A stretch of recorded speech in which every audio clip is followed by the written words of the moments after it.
नमस्कार महाराष्ट्र बुलेटिनमध्ये आपलं स्वागत आहे। मी आकांक्षा जावडेकर आणि बुलेटिनच्या सुरुवातीलाच नांदेडमधून एक महत्त्वाची बातमी आहे।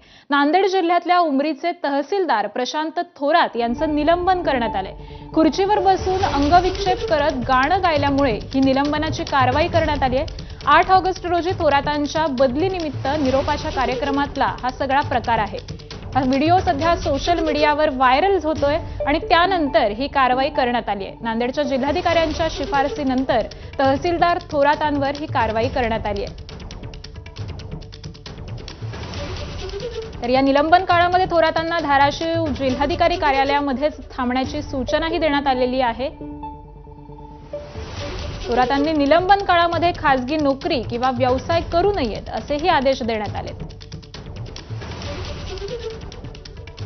त्यामुळे नांदेडमधून ही मोठी बातमी समोर येतेय। जिल्हाधिकाऱ्यांच्या आदेशानंतर जिल्हाधिकाऱ्यांच्या शिफारसीनंतर तहसीलदार असणाऱ्या थोरातांवर ही कारवाई करण्यात आलेली आहे। व्हिडिओ त्यांचा सोशल मीडियावर तुफान व्हायरल झाला। 8 ऑगस्ट रोजी थोरातांच्या बदलीनिमित्त निरोपाच्या कार्यक्रमामधला हा प्रकार आहे आणि याचा व्हिडिओ सोशल मीडियावर व्हायरल झाल्यानंतर त्यांच्यावर निलंबनाची कारवाई करण्यात आलेली आहे।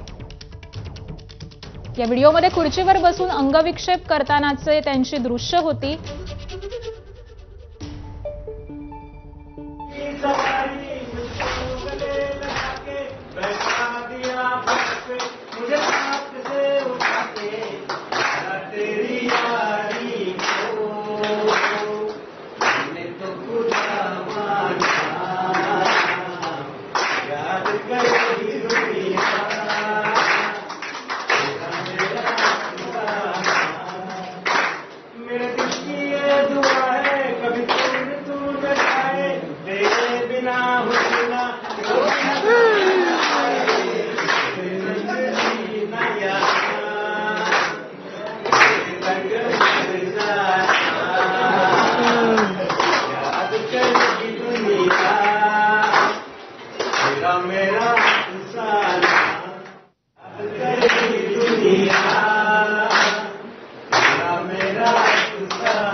तर याच संदर्भातली अधिकची चर्चा करूयात आपले प्रतिनिधी अभिषेक यांच्यासोबत।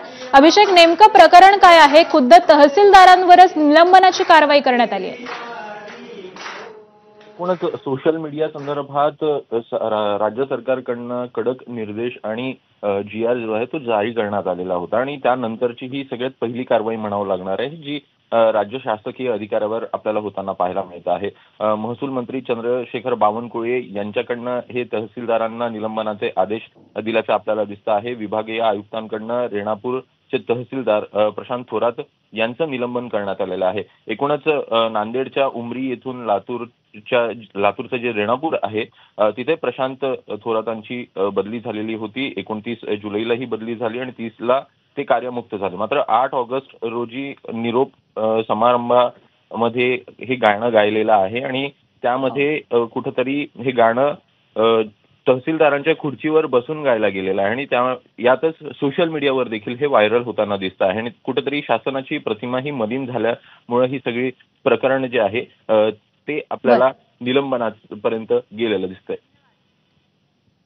ठीक आहे, धन्यवाद अभिषेक आपण दिलेल्या या माहितीबद्दल।